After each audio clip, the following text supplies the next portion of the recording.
Hello friends, ഇതാ മറ്റൊരു day and night in my life. So കണ്ടാൽ തന്നെ അറിയാലോ, തണുത്ത് വിറച്ച് മരവിച്ചിരിക്കുകയാണ് ഞാൻ.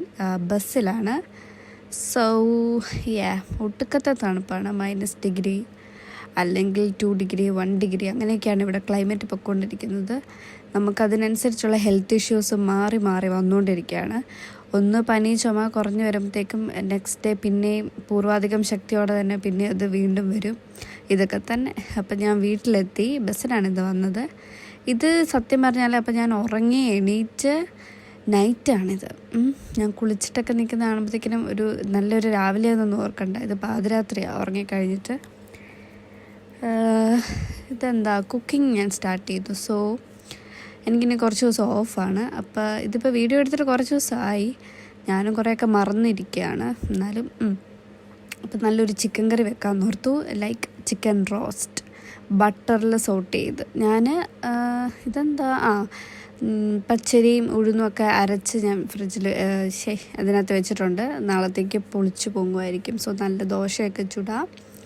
ഇതിപ്പോൾ നൈറ്റ് ഞാൻ ചിക്കൻ കറി വെച്ചുകൊണ്ടിരിക്കുകയാണ്.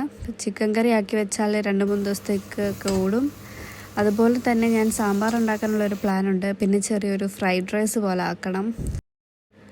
ഇപ്പം ചിക്കൻ കറി ഏകദേശം സെറ്റായി. ഇപ്പം ഞാനിങ്ങനെ എനിക്ക് ഭയങ്കര പാടാണ് ഒരു കയ്യിലിങ്ങനെ ഫോണും ഇതും വെച്ച് ആക്കാൻ വേണ്ടിയിട്ട്. എനിക്ക് അത്ര ബലമില്ല. അപ്പം ഞാൻ ഇച്ചിരിയൊക്കെ കാണിച്ചിട്ട് പിന്നെ ഫോൺ അവിടെ മാറ്റി വയ്ക്കും. പിന്നെ എന്തെങ്കിലും വീഡിയോസൊക്കെ കണ്ടുകൊണ്ടായിരിക്കും ഞാൻ എടുക്കുന്നത്. അപ്പോൾ നമ്മുടെ ചിക്കൻ കറി ഇപ്പോൾ അവിടെ നിന്ന് വേവട്ടെ, നല്ലോണം കുക്കാവണമല്ലോ. അപ്പോഴത്തേക്ക് ഞാൻ നമ്മുടെ സാമ്പാറിനുള്ള ഇപ്പം ഇവിടെ എന്ന് പറയുമ്പോൾ കിഴങ്ങ് സാമ്പാറിനകത്ത് അധികം ഇഷ്ടമില്ല. അപ്പോൾ ഞാൻ കുറച്ചുകൂടി ക്യാരറ്റ് ഇടും. ചെറിയൊരു മധുരമൊക്കെ കിട്ടും. അത് നമുക്കിഷ്ടമാണ് അങ്ങനെയുള്ള സാമ്പാർ. പിന്നെ ഞാൻ ചിക്കൻ കറിക്കകത്ത് ഓവറായി പോലും എന്ന് ഓർത്തപ്പോൾ കുറച്ച് പീസ് മാറ്റി വെച്ച് വറക്കാനും വെച്ചിട്ടുണ്ട്. അപ്പോഴത്തേക്ക് ഞാൻ സാമ്പാറിനുള്ള കഷ്ണംസൊക്കെ അരിഞ്ഞെടുത്തിട്ടുണ്ട്.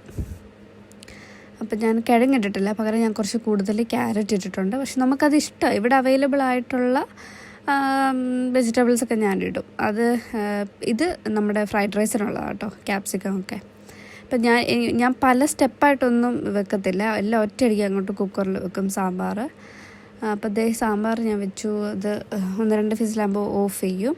മറ്റേതിനകത്ത് ബസ്മതി റൈസും കുക്ക് ചെയ്യാൻ വെച്ചിട്ടുണ്ട്. അപ്പോഴത്തേക്ക് ഞാൻ ഏകദേശം തളർന്നു, മടുത്തു. ചെറുതായിട്ട് ഉറക്കം പിന്നെയും വരുന്നുണ്ട്. ഇത് പാതിരാത്രി കേട്ടോ. നമ്മുടെ സാമ്പാറും ഏറെക്കുറെ സെറ്റായിട്ടുണ്ട്. അത് കഴിഞ്ഞപ്പോൾ ഞാൻ റൈസും ഉണ്ടാക്കി. ഇതൊക്കെ ഡീറ്റെയിലായിട്ട് എടുക്കാൻ നിന്നാൽ അറിയാമല്ലോ, ഒന്നും നടക്കത്തില്ല, കുറേ സമയം എടുക്കും. അപ്പോൾ ഞാൻ പിന്നെ എല്ലാം ഒന്ന് നീറ്റാക്കി ക്ലീനാക്കി വെച്ചു. എല്ലാം ഒന്ന് തുടച്ചൊക്കെ വെച്ചിട്ടുണ്ട്. എന്നിട്ട് ഞാൻ പോയി കിടന്ന് ഉറങ്ങാനുള്ള പ്ലാൻ. അപ്പോൾ ഇന്ന് കുറച്ച് ദിവസം കൂടിയിട്ടാണ് ഞാൻ ഹെയർ വാഷ് ചെയ്തത്. ഇവിടുത്തെ ക്ലൈമറ്റും നമ്മുടെ ഹെൽത്ത് കണ്ടീഷൻസൊക്കെ വെച്ചാൽ അറിയാമോ, മുടിയൊക്കെ ഒരു പരുവായി. അപ്പം എപ്പോഴും ഒന്നും മുടി നനയ്ക്കാനോ ഒന്നും പറ്റത്തില്ല. പിന്നെ ഞാനൊരു കുറച്ച് നേരം കിടന്ന് നല്ലോണം ഉറങ്ങി എണീറ്റപ്പോഴത്തേക്ക് ഓർത്തെ ദോശമാവ് സെറ്റായി കാണും. അപ്പം അത് ചുട്ട് വയ്ക്കാമെന്ന് ഓർത്തു. കണ്ടു, നന്നായിട്ട് പൊളിച്ചു വന്നിട്ടുണ്ട്. നമ്മളെ സംഭവത്തിൻ്റെ അകത്തെടുത്ത് വെച്ചുകൊണ്ടാണ് ഇത്രയും പൊളിച്ചത്. അല്ലെങ്കിൽ പുറത്ത് വെച്ചിട്ടെങ്കിൽ അതിന് യാതൊരു ഭാവവ്യത്യാസവും ഇല്ലാണ്ട് ഇങ്ങനെ ഇരിക്കുന്നതാണ്. അപ്പോൾ ഇതിപ്പോൾ കുറച്ച് ദിവസത്തേക്കുണ്ട്. വേണമെങ്കിൽ ഒരു 4 ദിവസത്തേക്ക് നമുക്ക് ഇടയ്ക്കിടയ്ക്ക് കഴിക്കാൻ വേണ്ടിയിട്ടുണ്ട്. എനിക്ക് ആവശ്യമുള്ളത് മാത്രം എടുത്ത് വേറൊരു പാത്രത്തിലോട്ട് മാറ്റി ഉപ്പൊക്കെ ഇട്ട് ഇളക്കി സെറ്റാക്കി വെച്ചിട്ട് ദോശ ചുടും. അപ്പം ടോബി വരാൻ നേരത്തേക്ക് എനിക്ക് ദോശ ചുട്ടാൽ മതി. അപ്പോൾ അതൊക്കെ ഒന്ന് സെറ്റാക്കാമെന്ന് ഓർത്തു. അപ്പോൾ ദോശയും കൂടെ ചുട്ട് വെച്ചാൽ എൻ്റെ പണിയൊന്നും ഇല്ല. പിന്നെ ഇനി 2-3 ദിവസത്തേക്ക് കറിയൊന്നും വെക്കണ്ട. ഞാനെല്ലാം ആക്കി വെച്ചിട്ടുണ്ടല്ലോ. ഞാൻ പാൻ അവിടെ ചൂടാവാൻ വെച്ചിട്ടുണ്ട്. അപ്പോൾ ഫസ്റ്റ് ദോശയൊക്കെ ചുട്ടെടുക്കുന്നു. എനിക്ക് ആവശ്യമുള്ളത് ഒരു പാത്രത്തിലോട്ട് മാറ്റി. അതിൻ്റെ ഇടയ്ക്ക് ഞാൻ മമ്മീനെ വിളിച്ചു, സംസാരിച്ചുകൊണ്ടൊക്കെ ഇരിക്കുന്നു. അപ്പം നമ്മുടെ കഥാനായകൻ വന്നിട്ട് എല്ലാം നോക്കുക എന്തൊക്കെയാണ് ഉള്ളതെന്ന്. പിന്നെ എനിക്ക് ഡ്യൂട്ടി ഉള്ളപ്പം ആൾ ഫ്രീ ആണെങ്കിൽ അവനും ഉണ്ടാക്കിയൊക്കെ വെക്കും കേട്ടോ. പിന്നെ വീഡിയോ എടുക്കുന്നില്ലെന്നേ ഉള്ളൂ. കഥാനായകന് വീഡിയോ എടുക്കാനും താല്പര്യമില്ല, വീഡിയോയിൽ വരാനും അത്രയ്ക്ക് ഇഷ്ടമല്ല. പിന്നെ ഞാൻ നിർബന്ധിക്കാറുമില്ല. എന്തിനാ ഒരാളെ ഇഷ്ടമില്ലാത്ത കാര്യങ്ങൾ നമ്മളങ്ങനെ മടുപ്പിക്കുന്നത് എന്തിനാ? പിന്നെ ആരെങ്കിലും ആളെ കണ്ടു കഴിയുമ്പോഴത്തേക്കിനും നമുക്ക് ഒട്ടും എല്ലാം തന്നെ ചെയ്യുമായിരുന്നു. ഇപ്പോൾ ഒരാളുണ്ടെങ്കിൽ നമുക്ക് തീരെ വയ്യ, നമുക്കൊരു ആളുടെ ഹെൽപ്പ് വേണം. അപ്പോൾ എനിക്ക് ചായപ്പൊടി എടുത്ത് തരാനൊക്കെ ഞാൻ പറഞ്ഞു.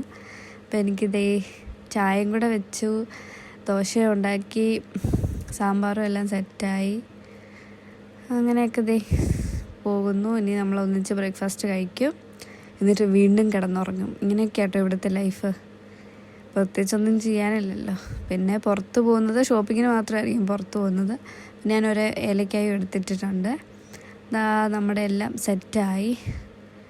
എനിക്ക് എപ്പോഴും സ്റ്റീൽ പ്ലേറ്റ് കഴിക്കാനാണ് കേട്ടോ ഇഷ്ടം. ചോറാണെങ്കിലും എന്താണെങ്കിലും എനിക്ക് സ്റ്റീൽ പ്ലേറ്റ് കഴിക്കാനാണ് ഇഷ്ടം. അപ്പം ഞാൻ നാട്ടിൽ നിന്ന് എൻ്റെ ഫേവറേറ്റ് പ്ലേറ്റൊക്കെ ഇങ്ങോട്ട് എടുത്തുകൊണ്ട് വന്നായിരുന്നു ഫസ്റ്റ് ഇങ്ങോട്ട് വന്നപ്പം. ഞാൻ പറഞ്ഞില്ല, ഞങ്ങൾക്ക് രണ്ടുപേർക്കും ക്യാരറ്റ് ഒത്തിരി ഇടുന്നത് ഇഷ്ടമാണ്. കിഴങ്ങൊന്നും അധികം ഇഷ്ടമല്ല സാമ്പാറിൽ. സോ നമുക്കിഷ്ടമുള്ള രീതിയിലൊക്കെ ആയിരിക്കും ഞാൻ ഉണ്ടാക്കുന്നത്.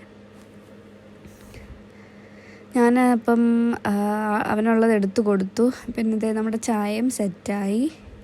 അപ്പം നമുക്ക് ചൂടോടെ കഴിക്കാം. അപ്പം ദോശ കഴിച്ച് ഇപ്പോൾ റൈസ് കണ്ടപ്പോഴത്തേക്കും അവൻ അതുകൂടി ഇഷ്ടമാണ്. ഇപ്പോൾ ബിരിയാണി അങ്ങനത്തെ റൈസ് ഭയങ്കര ഇഷ്ടമാണ്. അപ്പോൾ അവൻ ഇച്ചിരി വേണമെന്ന് പറഞ്ഞിട്ട് അതും ചൂടാക്കി ചിക്കൻ കറിയും കൂട്ടി കുറച്ച് കഴിച്ചു. എന്നിട്ടായിരിക്കും കിടക്കുന്നത്. കാരണം ഉച്ചയ്ക്ക് നമ്മൾ കഴിക്കാൻ വേണ്ടിയിട്ട് എണീക്കൂല.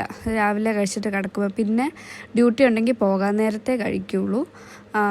പിന്നെ ഓഫാണെങ്കിൽ മാത്രമേ ചിലപ്പോൾ ഇടയ്ക്ക് എന്തെങ്കിലും സ്നാക്സ് പോലെ എന്തെങ്കിലും കഴിക്കത്തുള്ളൂ. അപ്പം ശരിക്കും പറഞ്ഞാൽ 2 മീലേ മര്യാദയ്ക്ക് കഴിക്കുന്നുള്ളൂ. പിന്നെ ഉള്ളത് സ്നാക്സ് പോലെ എന്തെങ്കിലും ഷിഫ്റ്റിനിടയ്ക്ക് കൊണ്ടുപോയാൽ കഴിച്ചു, അത്രേ ഉള്ളൂ. ഞാൻ റൈസിൻ്റെ ടേസ്റ്റ് നോക്കിയില്ലായിരുന്നു. കൊള്ളാം, കുഴപ്പമില്ല. അപ്പം ഞങ്ങളിതാ ഇങ്ങനെയൊക്കെ പോയി ഞങ്ങളുടെ ദിവസം.